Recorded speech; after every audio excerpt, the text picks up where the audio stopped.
doce paz do Senhor. Pedir especial gentileza que os amados irmãos abram a Bíblia no livro histórico dos Atos dos Apóstolos, capítulo 19. Atos dos Apóstolos, capítulo de número 19.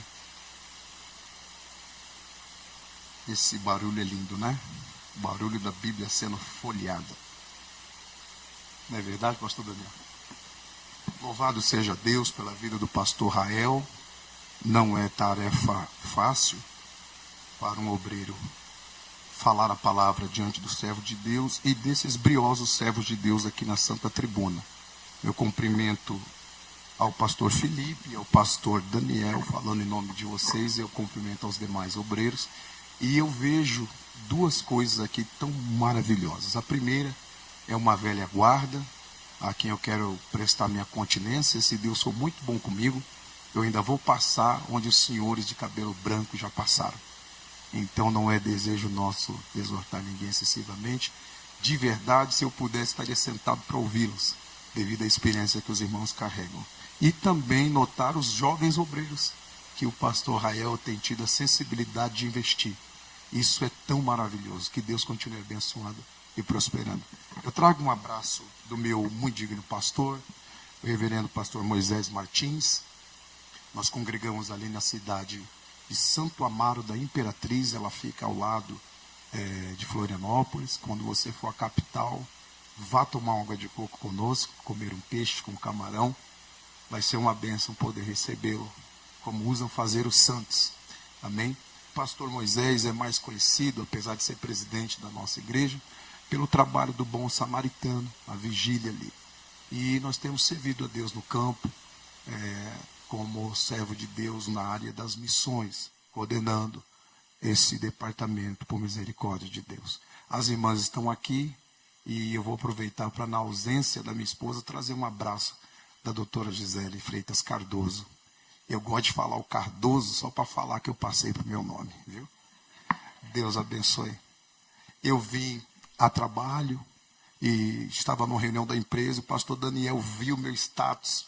Eu estava na cadeira do meu dentista, que é aqui em São Paulo. Ele falou assim: rapaz, eu vou te mandar para uma missão. Eram 18h30. E eu me arrumei dentro do banheiro e saí da Vila Cisper na velocidade que Deus conseguiu me guardar, para chegar aqui e não perder essa bênção. Atos 19, eu quero ser sucinto. Oh glória! Lá no estacionamento eu já estava sentindo a glória de Deus que está aqui. E sucedeu que enquanto Apolo estava em Corinto, Paulo, tendo passado por todas as regiões superiores, chegou a Éfeso. E, achando ali alguns discípulos, disse-lhes: recebeste vós já o Espírito Santo quando crestes? E eles disseram-lhe: nós nem ainda ouvimos que haja o Espírito Santo. Continue o texto, por gentileza. Perguntou-lhes Paulo: então, em que foste batizados? E eles responderam: no batismo de João. Mas Paulo lhes disse: certamente João batizou com o batismo de arrependimento, dizendo ao povo que cresce no que após ele havia de vir, isto é, em Jesus Cristo. E os que ouviram foram batizados em nome do Senhor Jesus. E impondo-lhes Paulo as mãos, veio sobre eles o Espírito Santo, e falavam em línguas. Outra versão diz: e tanto falavam em línguas como profetizavam, e eram ao todo uns 12 varões. Tome o seu assento por bondade. Muito obrigado pela especial gentileza. Irmãos, isso não é uma fuga, não é uma nota de covardia, é apenas uma nota de respeito. Eu não me dirigi aos obreiros da tribuna de forma cisense, hipócrita. Não, é fato. Eu gostaria de estar sentado para ouvir. Então eu sei que quando uma oportunidade dessa é dada a um obreiro, facultada, ainda mais num culto que tem esse viés de ensino, nós estamos atentos à orientação de Deus. E eu não tive, que seria o ideal, o tempo hábil para me debruçar sobre algum tema e trazer aos irmãos. Todavia, falando ao Espírito Santo enquanto estava vindo para cá, assentou Deus no meu coração, capítulo 19, dos Atos dos Apóstolos. E eu quero dividir esse ensino em tom professoral, mas em uma mensagem para a igreja aqui. Visto que eu não sou daqui, não conheço ninguém aqui, é a primeira vez que estou vendo o rosto dos irmãos. Então entendo que eu sou porta-voz e portador de Deus para uma mensagem para alguém aqui essa noite. Cabe aos pastores locais ensinar a igreja. Não cabe a mim.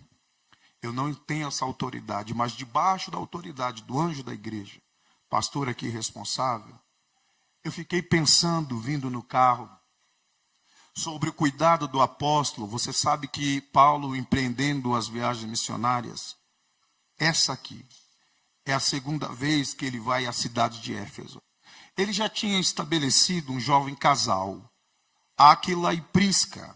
Ela é chamada também Priscila, de casa nobre, romana, italiana. Ela recebeu o evangelho através do apóstolo, provavelmente dentro daquele bojo de cidadãos que Paulo diz, os da casa de César. E o amor ao evangelho ferve no coração dela, ao ponto que ela e o seu esposo Áquila adentram a esse território fechado que era Éfeso. No século I, contando a partir do advento do Senhor, Éfeso tinha uma cultura totalmente cheia de devassidão. A cultura em Éfeso era baseada no culto a deus Artemisa em primeiro lugar. É claro que nós temos outros deuses ali no consenso de deuses, como a deusa Héstia, cuja pira ardia 24 horas no seu templo. Nós temos deuses ali como o deus Dionísio, que é Baco, o consorte da deusa Diana, dentro da mitologia greco-romana. Essa cidade, além de tudo isso, você tem aí no capítulo 19, a informação que quando o evangelho vai se expandindo, os homens, eles trazem diante de Paulo uma grande quantidade de livros.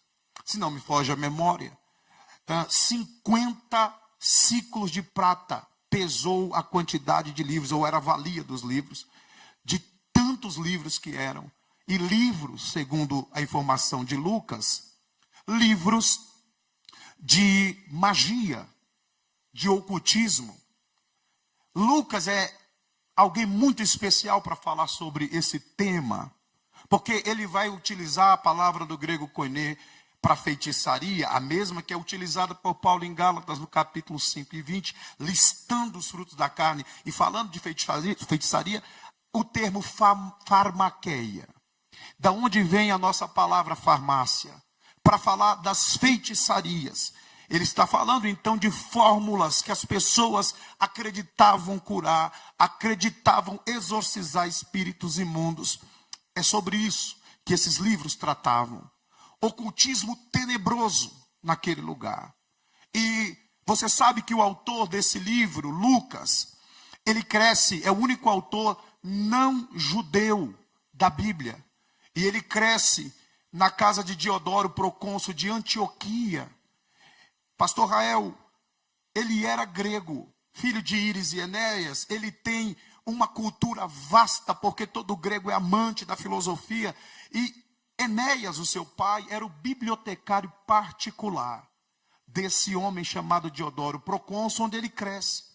Então, dentro de toda essa cultura, ele observa o médico da casa, um babilônico por nome Quepta, que vai curando e trabalhando com os enfermos. E Lucas, na sua tenra juventude e adolescência, ele não tem paura, ele não tem medo, ele não tem dificuldade em conviver. Eu sei que tem gente, é normal isso, que tem gente que vê sangue e desmaia, Que tem gente que vai em dentista e passa mal, tem gente que vê agulha e passa mal. Lucas era diferente. Ele era atraído pelo trabalho daquele médico da casa. Ao ponto que o médico aconselha o senhor da casa, invista nesse adolescente. E quando Lucas é ainda um jovem bebe, ele é enviado para Alexandria, capital do antigo império de Alexandre Magno, fundado pelo filho de Filipe Macedônio, para ser a capital intelectual do seu império. Você sabe que Alexandre o Grande, ele estende o seu império de tal forma que o sucesso é tão grande, ele como grego, ele quer colocar dentro do seu império a mesma cultura filosófica que ele tem. Para isso, ele vai fundar a maior biblioteca, que é dentro do império, na capital, em Alexandria, no Egito, para rivalizar com Pérgamo, que tinha o maior número de livros até então, de onde vem a palavra pergaminho.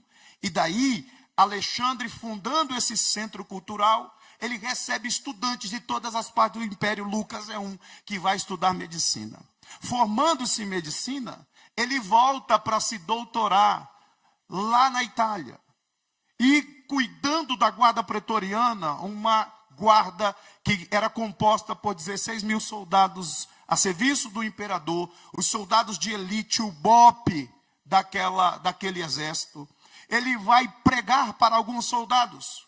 Muitos ficam doentes enquanto Paulo está pregando. E Lucas vai cuidar dos doentes e conhece Paulo e é catequizado por Paulo. Ele é evangelizado, é convencido. Aquele grego vai ser dominado não apenas pelo seu conhecimento, pela sua filosofia, mas ele vai ser alcançado pela graça de Deus. Por uma crente ali dando aleluia, que bênção. Essa graça que envolve Lucas é tão radical que Paulo conta para ele a sua transformação. E é por isso que Lucas vai registrar o primeiro tratado escrito a Teófilo, um grego que patrocinou, ou ajudou a patrocinar os seus estudos.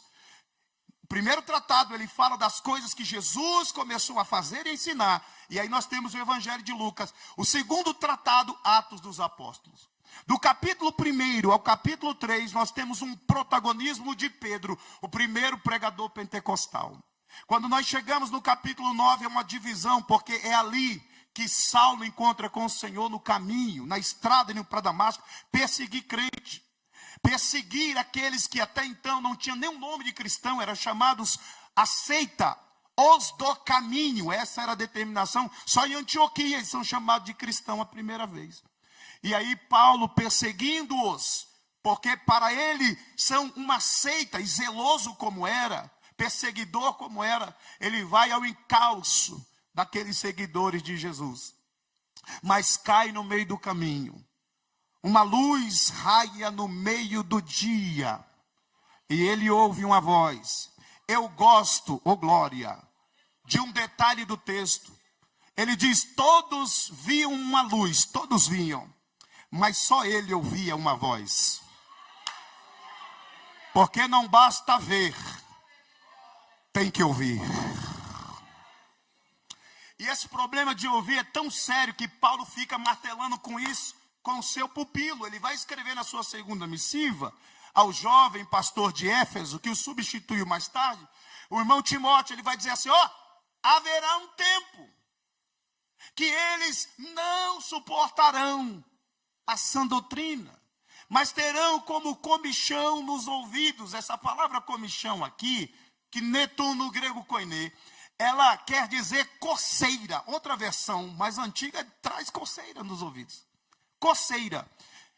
Essa coceira é a mesma movimentação que o cão faz ao coçar a orelha. O grego dá a ideia de um cão fazendo assim. Você já viu como o cão coça a orelha? Se você é estudante de veterinária e você vai examinar um cão que está coçando a orelha, você pegar uma lupa para tentar identificar o problema que ele tem ali, você vai ver o que nós não vemos, porque os pelos cobrem as orelhas dele e não dá para ver. Você vai ver ranhuras e pequenas fissuras e pequenas feridas, porque eles coçam a orelha. O texto grego está dizendo que as pessoas que rejeitam isto aqui são como os cães coçando a orelha. A mensagem vem e eles rejeitam, a mensagem vem e eles rejeitam. É por isso que as feridas surgem. Porque todo aquele que rejeita o ensino vive ferido. Quando o crente é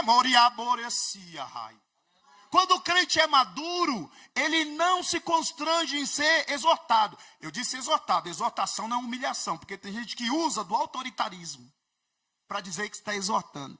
A exortação é exercida com amor. A exortação é exercida com misericórdia. Porque na exortação, antes de exortar alguém, eu me olhei num espelho chamado Bíblia. E quando eu olho para a Bíblia, eu me vejo tão pequeno e tão frágil, que aquele que eu estou ademoestando, pode estar no meu lugar amanhã me ademoestando. Então o cuidado é tão grande, e o laço de empatia me envolve de tal forma, que eu não o exorto ao ponto de matá-lo, e o fazer desmaiar, como diz o texto. Eu exorto abraçando, como um pai faz a um filho. É tanto que como você que é pai, é mãe, é avô, quando você tem que exortar de forma mais veemente, contundente, excessiva, uma criança, dói em você.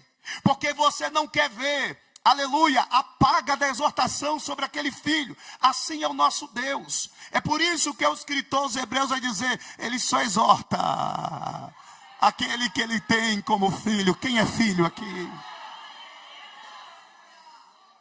Então, esse problema de ouvir é tão grave, que Jesus vai gritar para 7 igrejas. Quem tem ouvidos. Ele não disse quem tem orelha. Repita comigo, é pedagógico. Vamos lá, quem tem orelha?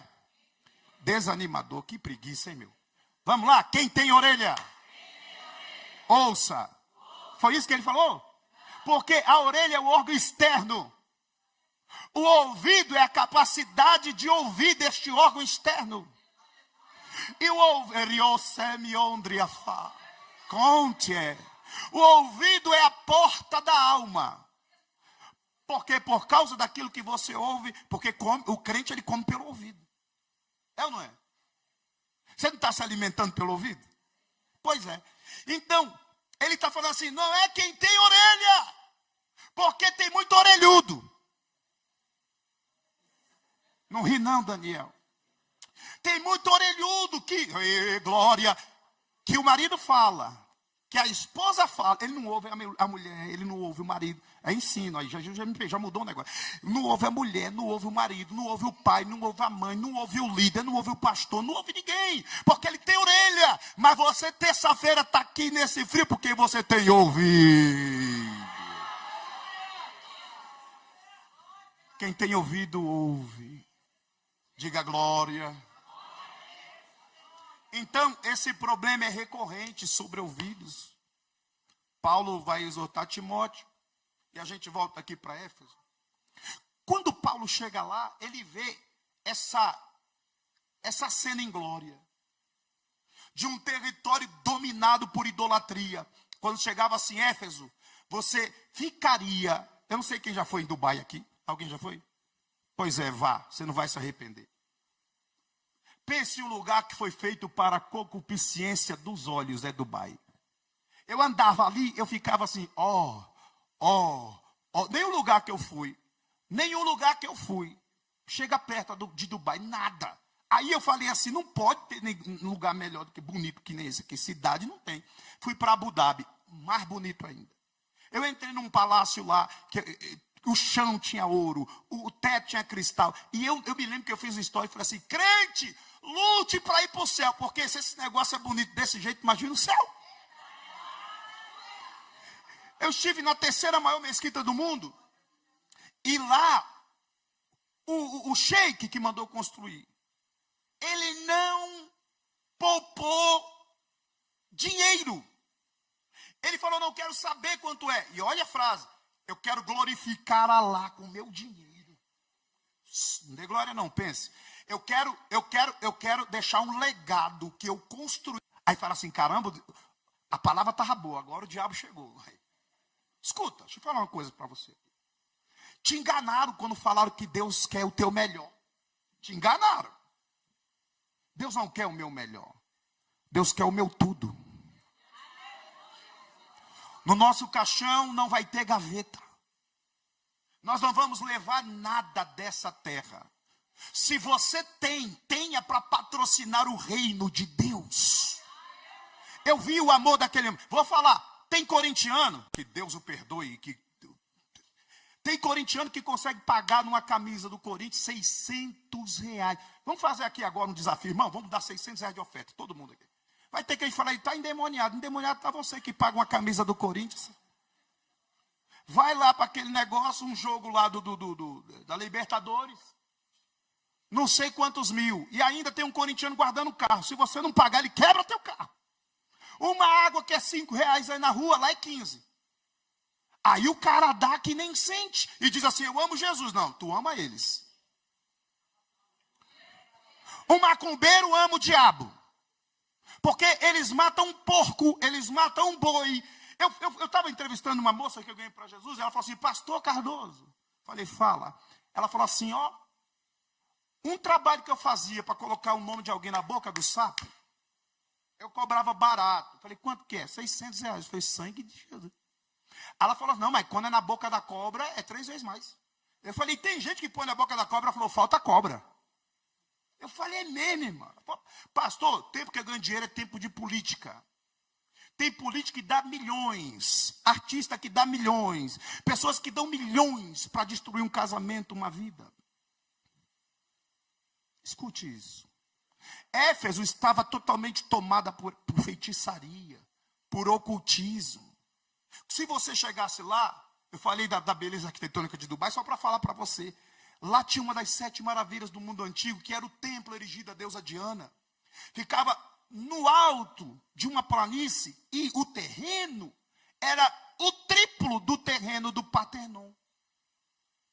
127 colunas em formato jônico de arquitetura greco-romana para segurar aquele templo.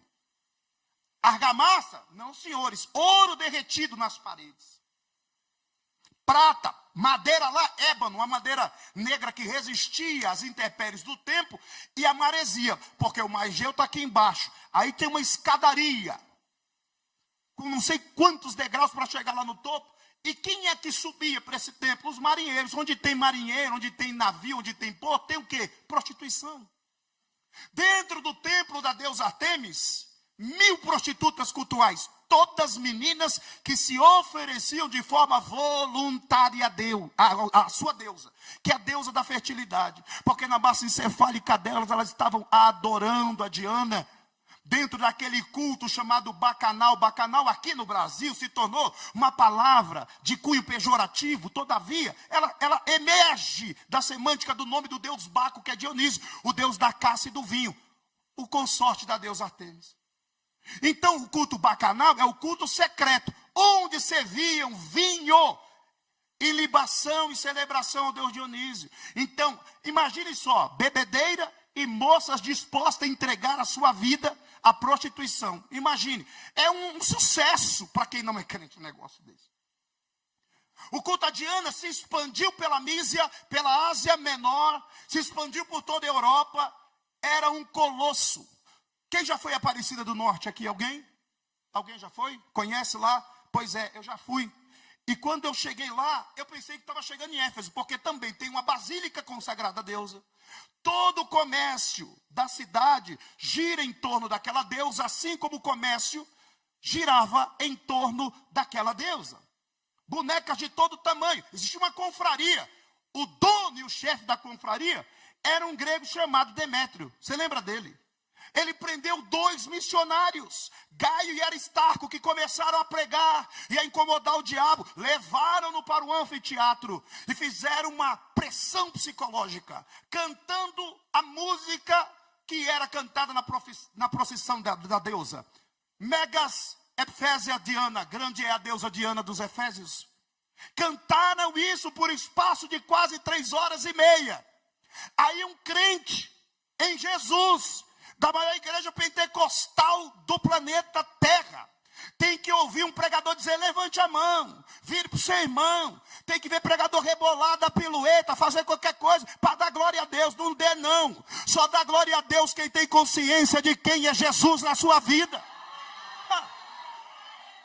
Olha aqui para cima aqui, olha aqui, por favor, olha aqui para cima aqui, olha aqui para cima.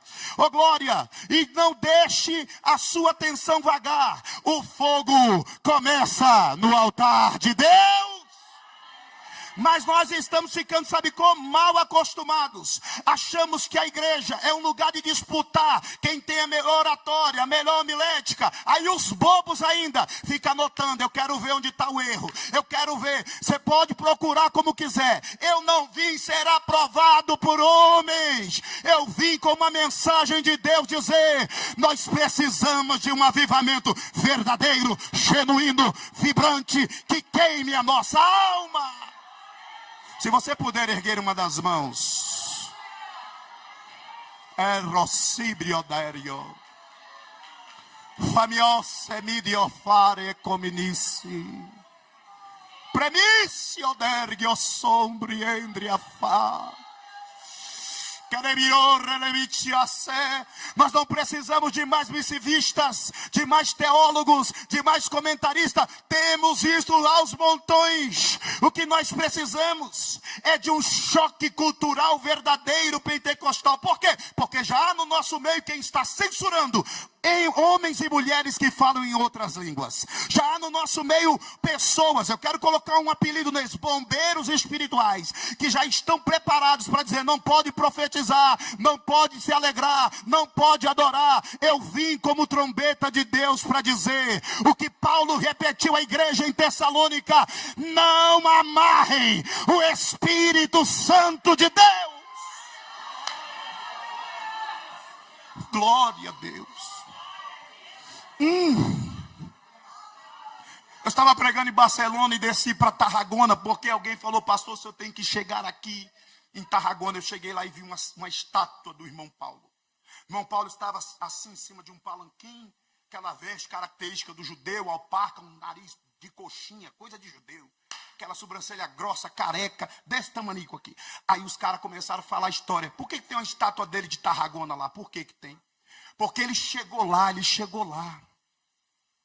E os antigos que estão lá, eles ficam falando como se Paulo tivesse passado lá há uns 50 anos atrás. Porque a tradição oral espanhola vai passando de pai para filho, tataravô para bisavô, para avô. E eles falam assim: esse aqui é o nosso irmão Paulo, nosso irmão tempo presente, nosso irmão no tempo presente. Esse aqui é o nosso irmão Paulo. Eu falei: é mesmo, que benção, esse aqui é Paulo. É, Paulo.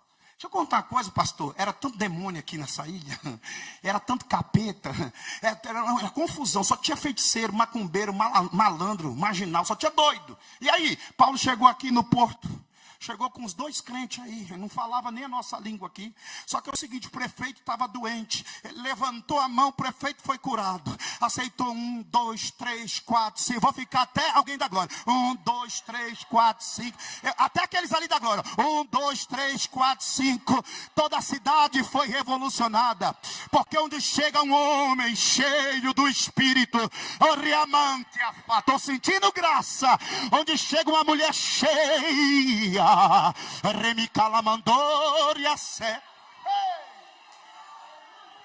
onde chega um obreiro cheio do Espírito, o ambiente é transformado. Eu quero convidar só os adoradores a erguer a mão lá para o santuário. Solta uma rajada de glória. Solta uma rajada de língua estranha. Você não é batizado, obreiro? Solta uma rajada de aleluia. Você não veio para o culto para passar tempo. Você vai voltar para casa cheio, cheio, cheio, cheio.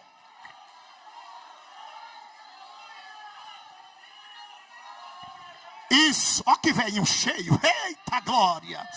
Ei, maravilha. Ele chegou em Éfeso e viu 12 crentes. 12 crentes. Eram crentes. Conheciam sobre soteriologia, porque falaram sobre batismo, bate-piso, imergir, sepultar. Mas é doutrina de João. Quando perguntar, e o Espírito Santo? Ih, parou. Eram sensacionistas. Tem uma quadrilha querendo entrar nas Assembleias de Deus e dentro dos seminários, para olhar para umas velhinhas cheias de fogo desse jeito e dizer: é loucura, é coisa de mente pentecostal nervosa. Para eles é, mas para nós é poder de Deus. Alcança o ombro de um crente, pelo amor de Deus. Eu sei que Belemita não gosta disso, mas deixa eu te provocar. Vai, Alcança o ombro dele aí, obreiro. Vou pegar o teu, que tu não gosta também. Vai lá, pega o dele. Pega assim o dele, eu pego o teu. Chato. Diga para ele assim, ó, dá um glória que vai melhorar tudinho, vai. Oh, glória. Dá um glória que a tristeza sai. Dá glória que a depressão vai embora. Você não está entendendo, eu vou largar. Enquanto você dá glória, Jesus vai libertar tua filha, teu filho desviado. Enquanto você dá glória, a porta abre. Enquanto você dá glória, ele renova. Enquanto você dá glória, ele vai te encher. Vou te dar 30 segundos para você fazer o barulho que o diabo mais odeia. O barulho do glória. O barulho do glória. Olha lá uma criança dando glória a Deus. Que lindo, que lindo, que lindo. Em Embu das Artes tem um altar pegando fogo. Vocês conhecem o Espírito Santo? Cante a face, eribio. Eribiostio. Quem te ofa? Quem me dria forgia? Prante a face atéria. Eu vou dar lugar. Orimia sério devia. Você conhece ele? Quem é ele, pregador? Jesus falou. Ele é o outro consolador.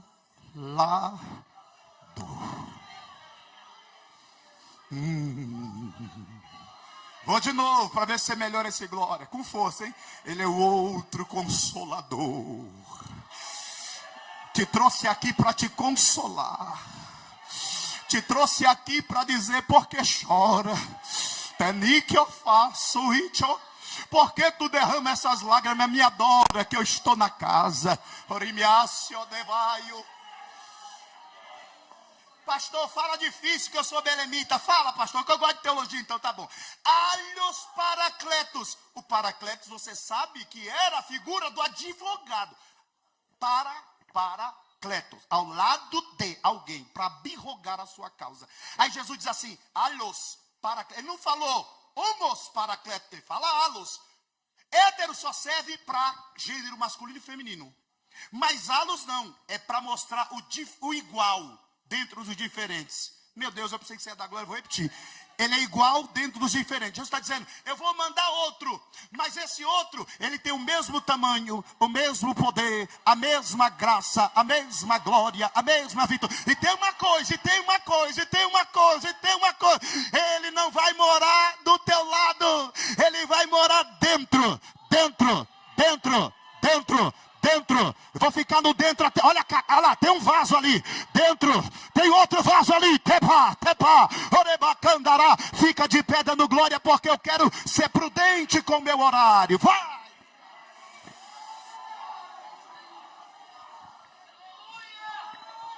Vou respeitar a hora que eu quero voltar.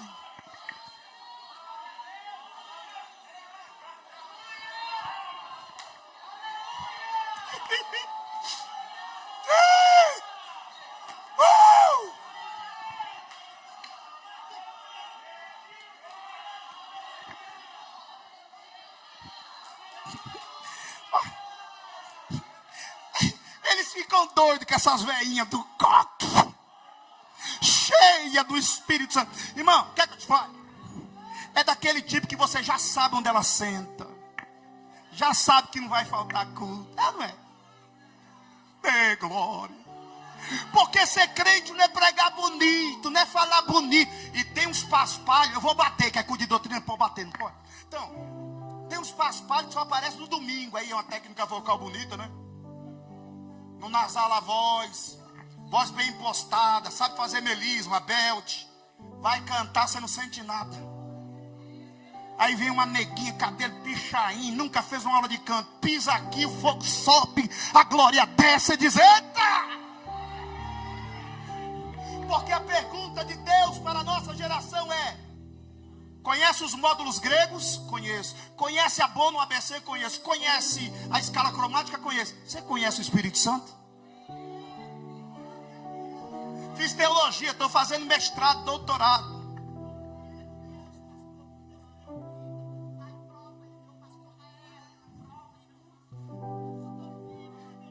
Estou vivo viva porque o meu Deus me deu vida. 76 anos invertendo azeite. Eita. Sabe o que é isso? Gratidão. Vamos lá, pedagogia. Faz assim, ó. Não é missa não. Toca Agnus Dei. O que é isso? Aí eu durmo. Agnus Dei. Ó, presta atenção no negócio. Faz assim comigo, assim, ó. Outra vez, sem preguiça. Vai lá. Por que eu pedi para você fazer isso? Porque agora eu te amarrei. Te amarrei num compromisso. Um compromisso que a Bíblia diz: tudo que tem folha. Louvo. Lembra da pandemia? Gente com tubo na boca. Morreu gente. Morreu gente boa. Ele falou assim: você não. Teca na vacia. Você não. Teca labaraci. Você, eu tenho um negócio contigo. Teriofaramutri. Kemenevácia. Tem uma glória entrando aqui. É ele. Ele quem? Aquele que entrava na rua Azusa. E ele é tão magnífico, Dani, que Seymour não queria glória para ele. Quando ele entrava, olha para cá, Seymour abaixava atrás do caixote e gritava: é ele, é ele. Alguém gritava: ele quem? O Consolador. Ele chegou, olha ele ali, olha ele aqui. É ele, é ele. Quem conhece o Espírito Santo, seja cheio dele agora, agora. Olha a labareda aí, olha a glória aí.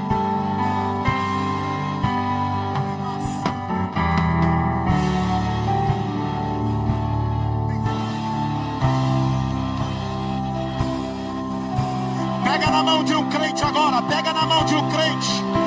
Dá um abraço nele. Aqui, obreiro, abraça ele e diga: eu conheço ele. Ele é o Consolador. Ele é o nosso advogado.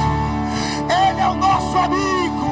Ele enche, ele dá dons, ele renova, ele batiza no culto de ensino. Olha o renovo aí. Vai dar lugar quem é da marcha. Entra na marcha, porque tem uma labareda de glória aqui. Olha ela aí. Vai passar, elevata como prearregue. Epidicanará, evidecome negócia. Ele me trupe, quendelobre, naraceia. Recebe, filha, recebe renovo agora da glória que ele vai visitar a tua.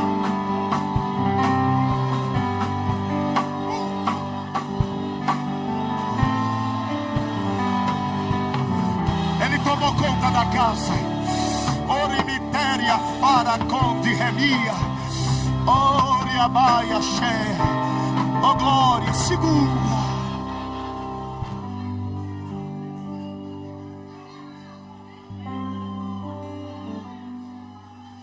Em espírito e em verdade te adoramos. Levante a mão e cante. Te adoramos em espírito e em verdade. Te adoramos, te adoramos. Bem forte, Rei, Rei dos Reis e Senhor. Te entregamos nosso Rei dos Reis, Rei dos Reis e Senhor.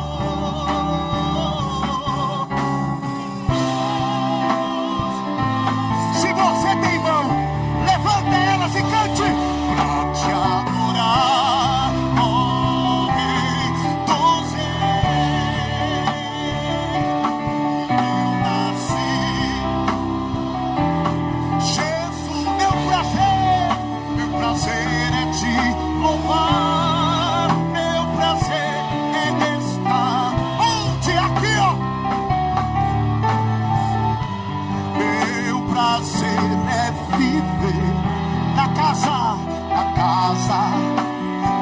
casa de Deus, onde flui. Eu só quero as vozes para te adorar, para te adorar.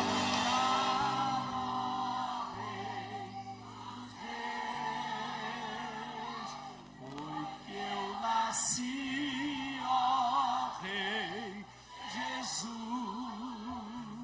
Meu prazer é te louvar, meu prazer é estar na terça-feira do ensino do Senhor. Meu prazer é viver na casa de Deus, onde flui o amor. É o meu prazer, o meu louvor, onde flui o amor. Nasci pra te adorar, ministrando louvor. Um minuto dando glória e aleluia. Um minuto. Você consegue ficar um minuto do seu dia? Um minuto do seu dia. Só um minuto do seu dia dando glória? Consegue? Está valendo!